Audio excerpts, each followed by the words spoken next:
Você já teve perda de suas membranas por uma falha no seu sistema de decloração?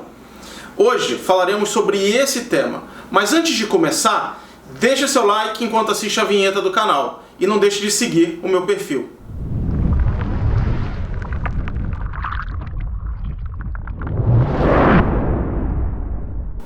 Decloração é um ponto extremamente importante para se cuidar num sistema de osmose reversa. Qualquer passagem de halogênio ou de oxidantes, traduzindo de uma forma mais fácil, nesse caso o hipoclorito, que é o de uso mais comum, ele irá oxidar suas membranas. E o que isso faz exatamente? Qual o problema que gera quando existe uma oxidação na membrana?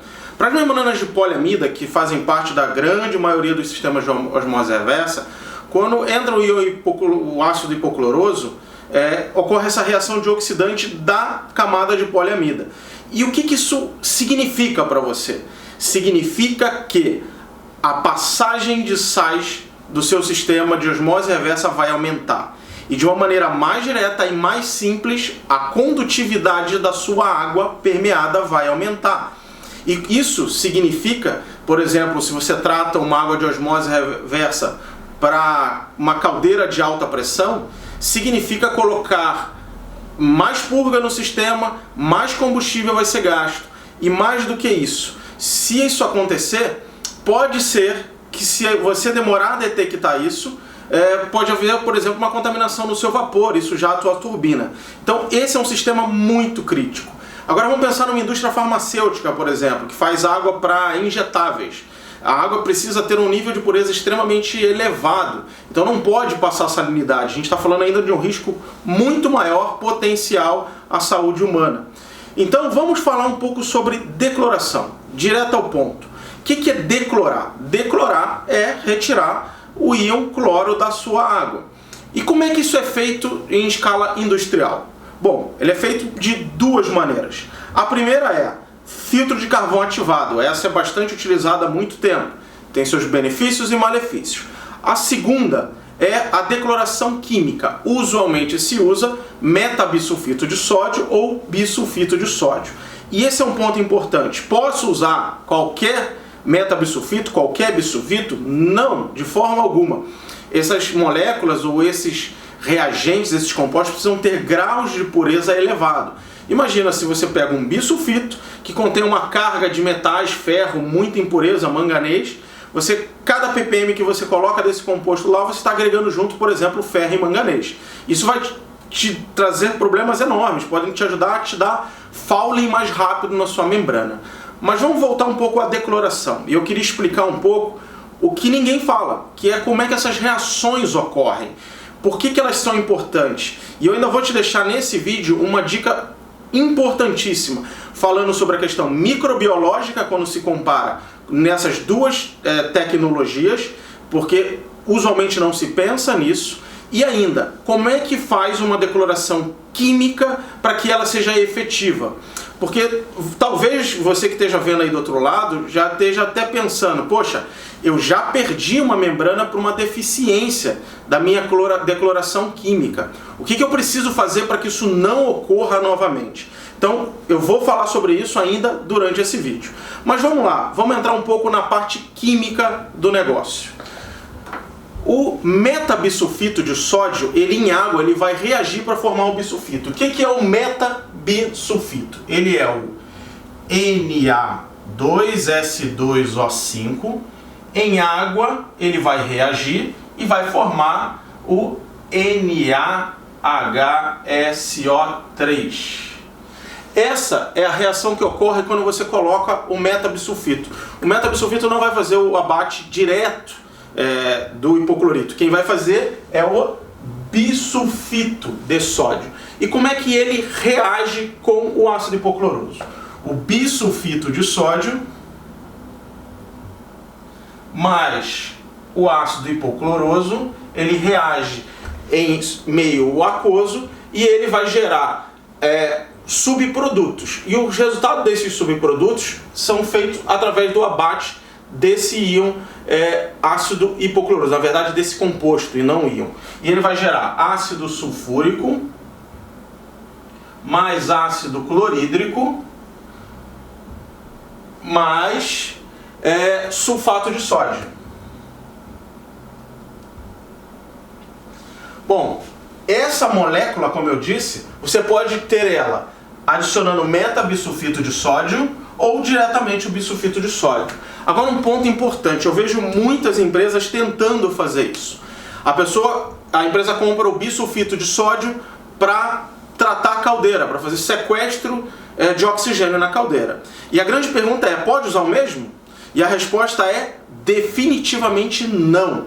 Quando você vai fazer o sequestro numa caldeira, são adicionados alguns catalisadores a essas moléculas para que a reação de sequestro de oxigênio se processe mais rapidamente.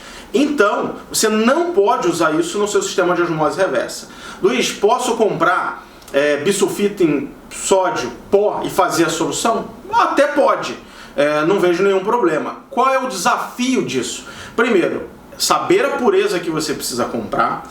E segundo, o seu operador, ou você que é um operador, conseguir que todo mundo prepare a solução exatamente da mesma maneira. E por que isso é tão importante? Porque você vai regular X ppm do bisulfito para X ppm de cloro. Se alguém preparou a solução de uma maneira diferente, está aí uma fonte de falha que pode oxidar a sua membrana. Esse é o primeiro ponto importante a se destacar. O custo desse produto usualmente não é tão alto, então compre ele formulado de alta pureza, você vai saber que ele vai estar na concentração correta. Outro ponto é muito comum ter diluições. E aí é um ponto, mas assim, informativo para vocês, fundamental, que você não vai achar isso escrito em muitos lugares. O shelf life, ou seja, o ciclo de vida ou a validade desse produto, quanto mais você dilui, menor ela é. Então se você dilui uma solução a 10%, uma vez por semana, se você não consumiu, você tem que trocar ela. Então o ideal é que você dose ele puro. Ah, mas a minha bomba é grande. Adeque a sua bomba. Bomba é algo dosadora, é algo extremamente barato. Então você vai comprar uma bomba dosadora adequada para o balanço de massa do seu sistema de osmose reversa. Essa é a segunda dica extremamente importante quando eu falo em decoloração química. Eu vou falar de uma outra dica um pouco mais à frente, mas eu queria agora entrar rapidamente só na reação do carvão ativado. E o carvão ativado, para vocês que estão olhando, ele faz uma reação parecida, ou seja, de abate do cloro. O carbono do carvão ativado vai pegar o cloro livre e ele vai formar ácido clorídrico mais dióxido de carbono. Essa reação aqui. É isso que ele faz. Agora, quem já fez algum treinamento presencial meu sabe que eu tenho algumas restrições ao carvão ativado. E eu vou falar um pouco dele primeiro antes de voltar à parte do sequestro químico. Bom, talvez você esteja se perguntando, mas que restrições são essas? Isso é usado em tudo que é lugar há muito tempo. É uma tecnologia muito bem fundamentada. A resposta é sim, é verdade. Se você pensou isso, você tem toda a razão. No entanto, existem alguns outros pontos que ninguém discute. E eu vou discutir eles agora com vocês. Vamos desenhar rapidamente aqui o esquema de um filtro simples e objetivo. Bom, vamos pensar num filtro de carvão ativado. A entrada vai ser por cima, nesses desenhos. Então o que está entrando aqui? Está entrando água e está entrando ácido hipocloroso, ou cloramina, e todos os outros compostos. E qual é a questão do filtro de carvão ativado? A grande questão dele é que ele é extremamente eficiente. E aí você pensa, Luiz, você está maluco? Se ele é extremamente eficiente para fazer o sequestro ou a decloração, qual é o problema dele? O problema dele está exatamente nessa eficiência. Por quê? Como ele é extremamente eficiente, ele vai abater o cloro logo no iniciozinho, principalmente no filtro novo, é claro. Depois isso aí vai mudando um pouco essa dinâmica. E qual é o problema disso? O grande problema o cloro, como agente desinfectante, ele é extremamente eficiente também. Ele consegue sanitizar ou matar diversas populações de micro-organismos, de bactérias. Mas existe alguma parte disso que não é sensível ao cloro, ou seja, ela não será oxidada pelo cloro. E se ela não será oxidada pelo cloro, significa o quê? Que ela vai se desenvolver.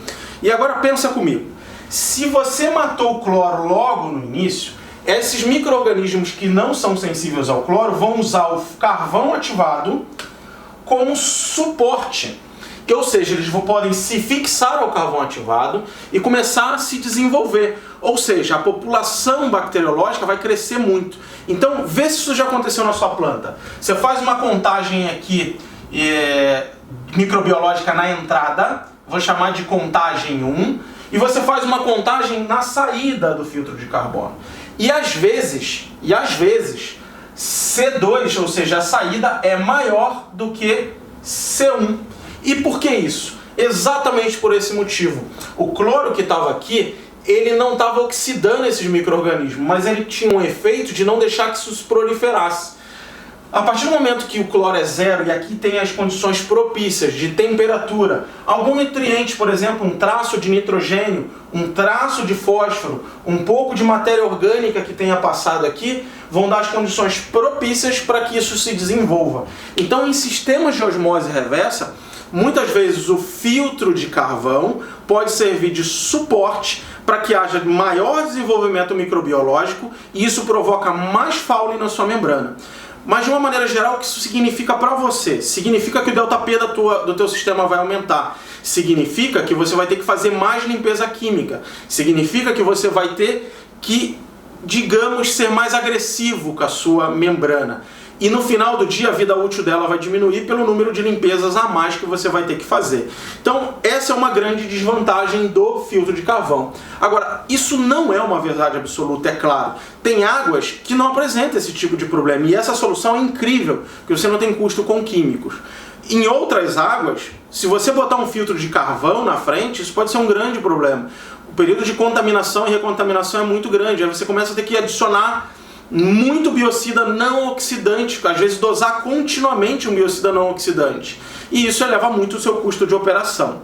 Então, esse é um ponto de desvantagem do filtro de carvão. E agora eu queria te mostrar mais um cuidado que é fundamental para o abate químico, que normalmente o pessoal não se atenta, mas ele é extremamente importante. Então vem comigo que eu vou te mostrar. Vamos fazer um desenho rápido de uma tubulação. Vamos imaginar que essa aqui é uma tubulação de água e que você vai fazer uma picagem para fazer a dosagem do seu declorador. Então você escolheu esse ponto e fez uma picagem. O primeiro ponto é, aqui tem um fluxo de água e está passando cloro livre ou ácido hipocloroso, seja lá o que for, no sentido do fluxo. Bom, aí você fez a picagem e você começa a injetar o seu declorador aqui.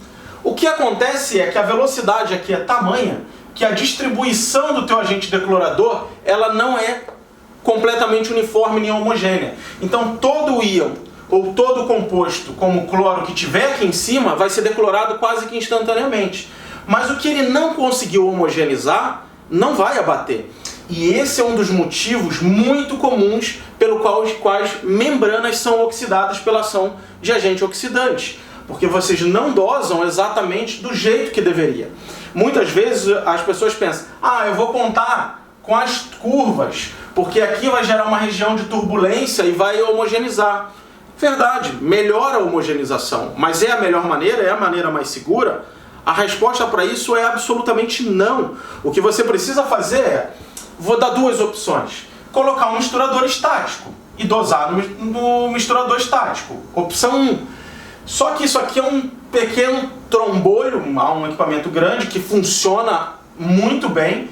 Só tem que ficar bem atento à questão dos anéis aqui dentro, para ver se não está sujando, algum outro tipo de problema. Ou você pode usar tecnologias mais modernas.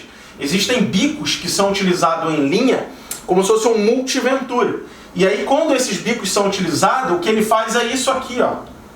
Deixa eu botar em uma outra cor. Ele abre o spray. E aí você garante que tem a perfeita homogenização do seu sistema. E com a homogenização correta, todo o abate do seu cloro livre, da cloramina, seja lá o que for, você vai conseguir fazer. E esse, por incrível que pareça, é um dos grandes, eu diria que pulo do gato para você ter uma homogenização. E aí você precisa tomar alguns outros cuidados, que é também tão importante quanto isso. Quer ver só? Vamos imaginar que você tem uma osmose de... Vamos pensar em 10 metros cúbicos por hora. Se você está produzindo água, seu fluxo é constante, 10 metros cúbicos por hora. E aí você tem uma dosagem, você tem o bico, você tem um misturador estático na linha, mas ainda assim às vezes você tem problema. E por que você tem problema? Vamos imaginar que aqui tem uma bombinha dosadora que você está dosando e injetando na linha aqui. E essa aqui vai ter o bico e a tua distribuição está perfeita. Só que a tua bomba às vezes é grande. E como a bomba é grande e de pulso na maioria das vezes, o que você faz? Você dá um pulso, dosei, aí ela para 2, 3 segundos. Dosei, 2, 3 segundos. O que você está fazendo é, estou matando cloro, não estou matando cloro, estou matando cloro, não estou. Vou traduzir de uma outra forma. Estou cuidando da minha membrana, estou matando a minha membrana, estou cuidando, estou matando. Essa é uma outra dica de ouro. Adeque a sua bomba dosadora para que a sua dosagem seja constante. Se teu fluxo de água entrando de alimentação é constante, a sua dosagem também precisa ser constante. Se você tem picos de dosagem, doso, paro, ainda que se resuma a 2, 3 segundos, você pode ter efeitos como esse. E aí, como você descobre isso? Na sua autópsia. A sua autópsia vai dizer que a sua membrana foi oxidada. E talvez você tenha dificuldade de entender por quê, já que você tem uma decoloração química. Esse é um ponto de extrema importância para quem faz decoloração química. Agora você pode perguntar, pô Luiz, mas o que você prefere, a química ou por carvão? Depende. Se a tua água não apresenta nenhum risco de ter um grande desenvolvimento microbiológico, sem dúvida nenhuma iria para o carvão ativado. Se você mediu e estudou toda a tua população bacteriológica, que é o que eu recomendo fazer até no projeto para entender qual é a população que tem ali dentro, como é que ela se desenvolve, e que você vai ter ou tem uma propensão, uma probabilidade a ter um desenvolvimento microbiológico, sem dúvida a decoloração química é a melhor opção. Então eu digo sempre, em tratamento de água não existem verdades absolutas. Quase tudo é situacional e você precisa avaliar quais são os indicadores que efetivamente vão te deixar tirar conclusões que sejam válidas e que vão resolver um potencial problema seu. Bom, se você gostou desse conteúdo, conseguiu assistir até aqui, por favor, deixem seus comentários, tirem as dúvidas de vocês, eu vou procurar responder cada uma delas. E se inscreva no canal, compartilhe essa com seus colegas que possam ter o mesmo desafio, para que a gente consiga ter um maior alcance e ajudar outros profissionais de tratamento de água. Se você quer ser o melhor profissional de tratamento de água, eu te recomendo continuar me acompanhando, porque eu vou compartilhar conteúdos como esse, que muitas vezes vocês não vão encontrar em nenhum livro didático. Agora, se você quer me acompanhar mais de perto, eu tenho 2 ações recomendadas a você. Primeira entre no meu site, lá na primeira página você vai encontrar um formulário, onde você pode se inscrever e toda vez que eu adicionar um novo conteúdo, um novo material, eu vou disparar um e-mail para você e você será notificado de que tem um material novo. Outra possibilidade é se inscreva também no YouTube, ele também vai te notificar sobre vídeos, sobre lives que irão acontecer ao longo do período, ao longo do ano nesse canal. Então, aguardo vocês e até a próxima. Um abraço.